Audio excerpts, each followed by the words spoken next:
जब पढ़ते पढ़ते रात छोटी लगे, जब पढ़ते पढ़ते रात छोटी लगे, तो समझ लेना जीत का जुनून सर पर सवार है। मतलब जब पढ़ते पढ़ते रात आपकी छोटी होने लगे, तो समझ लीजिए कि आपका जीत होने वाला है। चलिए टाइम को महत्वपूर्ण समझते हुए आगे की ओर चलते हैं। तो चलिए क्वेश्चन को यहाँ पर देख लेते हैं। एक क्वेश्चन आगे आज क्लास 10 का हिंदी पढ़ाने वाले हैं, जिसका पहला चैप्टर है श्रम विभाजन और जाति प्रथा। जिसका पहला चैप्टर है श्रम विभाजन और जाति प्रथा, श्रम विभाजन और जाति प्रथा, श्रम विभाजन और जाति प्रथा, जिसके लेखक भीमराव अम्बेडकर हैं, B.R. अम्बेडकर। जिसका कौन है? B.R. अम्बेडकर, भीमराव अम्बेडकर। तो चलिए थोड़ा सा क्वेश्चन को बड़ा कर लेते हैं कि आप लोगों को साफ दिखे। जैसा कि यहाँ पर देख रहे हो कि आप लोगों का क्वेश्चन साफ दिख रहा होगा। तो चलिए टाइम को न गवाते हुए आगे की ओर चलते हैं। सबसे पहला है कि मानव मुक्ति का पहला क्वेश्चन है, रुक जाइए थोड़ा सा, यहाँ पर थोड़ा कर लेते हैं। हाँ, मानव मुक्ति का पुरोधा किसे कहा गया है? मानव मुक्ति का पुरोधा किसे कहा गया है? तो इसका आंसर क्या हो जाएगा? भीमराव अम्बेडकर को। मानव मुक्ति का पुरोधा किन्हें कहा गया है? भीमराव अम्बेडकर को। अभी तक आप हमारे चैनल को सब्सक्राइब नहीं किए तो सब्सक्राइब कर दें और दोस्तों में शेयर करना न भूलें।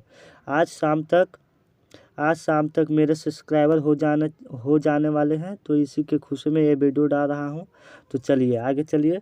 भारत में जाति प्रथा का मुख्य कारण क्या है? भारत में जाति प्रथा का मुख्य कारण क्या है? तो इसका आंसर हो जाएगा बेरोजगारी। भारत में जाति प्रथा का मुख्य कारण बेरोजगारी है। इसका आंसर क्या हो जाएगा? बेरोजगारी। तो आप याद करते जाइएगा साथ में। इसका आपको हम PDF दे देंगे, इसका PDF आपको हम दे देंगे। चलिए, जाति प्रथा स्वाभाविक विभाजन नहीं है। क्यों? क्योंकि अरुचि पर आधारित नहीं होता है। क्योंकि अरुचि पर आधारित नहीं होता है। जाति प्रथा स्वाभाविक विभाजन नहीं है। क्यों? क्योंकि अरुचि पर आधारित नहीं होता है।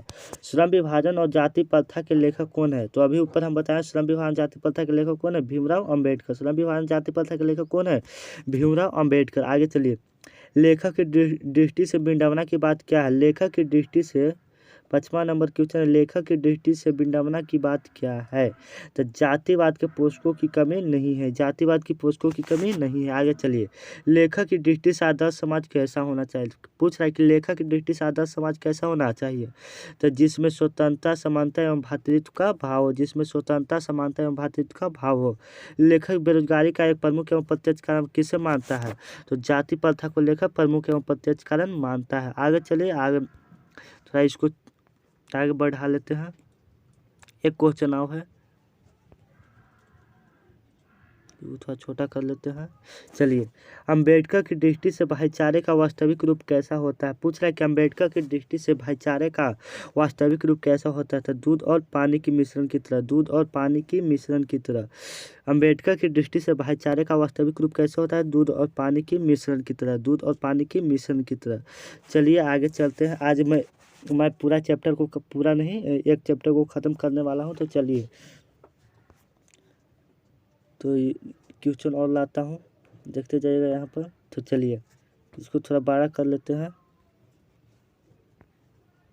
यहाँ पर देखिए जब पता चल रहा है। हाँ, तो चलिए। भारतीय संविधान के निर्माण में महत्वपूर्ण भूमिका किसकी है? किसकी है? पूछा है कि आप साधारण भाषा जाने की संविधान के निर्माता के रूप में हम किन्हें जानते हैं? तो भीमराव अम्बेडकर को।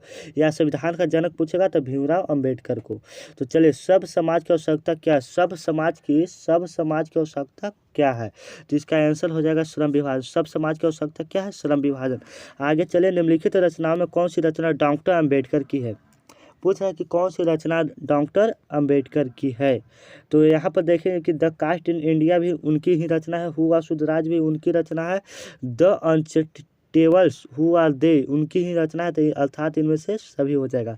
चलिए, आधुनिक सब समाज श्रम विभाजन को आवश्यक क्यों मानता है? तो इसका आंसर हो जाएगा कार्य कुशलता के लिए। क्या हो जाएगा? कार्य कुशलता के लिए। चलिए आगे चलते हैं। श्रम विभाजन और जाति प्रथा बाबा साहेब के किस भाषण का संपादित अंश है? श्रम विभाजन और जाति प्रथा बाबा साहेब के किस भाषण का संपादित अंश है? Annihilation of caste. Annihilation of caste. आप जब याद करते जाइएगा दिल से, तो अभी आपको याद होगा। चलिए आगे चलते हैं। प्राथमिक शिक्षा प्राप्त करने के बाद अम्बेडकर साहब उच्च शिक्षा प्राप्त करने के लिए कहाँ गए थे? तो न्यूयॉर्क गए थे। कहाँ गए थे? न्यूयॉर्क गए थे। अम्बेडकर के चिंतन व रचनात्मक के लिए प्रेरक व्यक्ति कौन थे? प्रेरक व्यक्ति कौन थे? अम्बेडकर के चिंतन के रचनात्मक के लिए प्रेरक व्यक्ति कौन थे? तो अभी हम बताए हैं बुद्ध, कबीर, जोतवा फूले, इसमें से तीनों हो जाएगा। तो अर्थात सभी। रचनात्मक एवं प्रेरक व्यक्ति पूछा कि कितने थे, तो 3 थे। कितने थे? 3 थे। कौन कौन थे? बुद्ध थे, कबीर थे, जोतवा फूले थे। अगला क्वेश्चन है, जाति पाति तोरक मंडल लाहौर में कब शामिल हुआ था? 1936 ईस्वी में। कब हुआ था? 1936 ईस्वी में। चलिए टाइम को न गवाते हुए आगे की ओर चलते हैं, क्वेश्चन आगे करते हैं। आज मैं इस चैप्टर को ख़त्म कर दूंगा, तो चलिए आगे चलिए। आगे क्वेश्चन है, इसको थोड़ा जूम कर लेते हैं। यहाँ पर देखिएगा, यहाँ पर देख लेते हैं।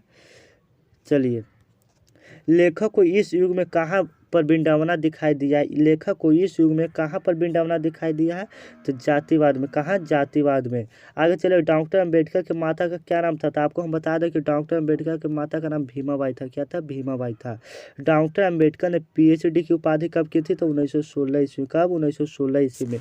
The caste in India their mechanism किनकी रचना है? भीमराव अम्बेडकर की। आप साथ में याद करते जाइएगा। The caste in India their mechanism किनकी रचना है? भीमराव अम्बेडकर की। आदर्श समाज स्वतंत्रता, समानता एवं भ्रातृत्व पर आधारित होगा, ऐसा किसने कहा था? तो भीमराव अम्बेडकर ने कहा था। किसने कहा था? भीमराव अम्बेडकर ने। चलिए, पेशे का दोष पूर्व निर्धारण करती है जाति प्रथा। पेशे का दोष पूर्व निर्धारण कौन करती है? जाति प्रथा। अभी तक आप हमारे चैनल को सब्सक्राइब नहीं किया तो सब्सक्राइब कर दें और दोस्तों में शेयर करना न भूलें। जाति प्रथा भारत में बेरोजगारी का एक प्रमुख कारण बनी हुई है। प्रत्यक्ष, प्रमुख, ये भी दोनों इसका आंसर हो जाएगा। जाति प्रथा भारत में बेरोजगारी का एक प्रमुख एवं प्रत्यक्ष कारण बनी हुई है। यहाँ पर चलेगा, मुख्य नायक क्या है? तो मुख्य नायक एक पत्रिका है। मुख्य नायक क्या है? एक पत्रिका है। चलिए आगे चलिए। डॉक्टर भीमराव अम्बेडकर की मृत्यु कब हुई थी? 1956 ईस्वी, दिल्ली में। डॉक्टर भीमराव अम्बेडकर की मृत्यु कब हुई थी? 1956 ईस्वी, दिल्ली में। डॉक्टर भीमराव अम्बेडकर का जन्म कब हुआ था? 14 अप्रैल 1891 ईस्वी। 14 अप्रैल 1891 ईस्वी में। आगे चलिए, डॉक्टर भीमराव अम्बेडकर का जन्म कहाँ हुआ था? डॉक्टर भीमराव अम्बेडकर का जन्म कहाँ हुआ था? महू, मध्य प्रदेश में। कहाँ? महू, मध्य प्रदेश में। आगे चलिए, आगे की ओर चलते हैं, क्वेश्चन को आगे करते हैं। चलिए, यहाँ पर एक क्वेश्चन लास्ट होने वाला है, तो चलिए इसको थोड़ा जूम कर लेते हैं, थोड़ा छोटा ही रहने देते हैं। चलिए ठीक है। आधुनिक सब समाज कास्ट कुशलता के लिए किससे आवश्यक मानता है? तो इसका आंसर हो जाएगा श्रम विभाजन। डॉक्टर अम्बेडकर के पिता का क्या नाम था? तो आपको हम बता दें कि डॉक्टर अम्बेडकर के पिता का नाम रामजी सकपाल था। क्या था? रामजी सकपाल था। जाति प्रथा श्रम विभाजन के साथ साथ किसका रूप लिए हुए है? श्रमिक विभाजन का। किसका रूप लिए हुए है? श्रमिक विभाजन का। डॉक्टर भीमराव अम्बेडकर किस प्रथा को आर्थिक पहलू से खतरनाक माना है? जाति प्रथा को।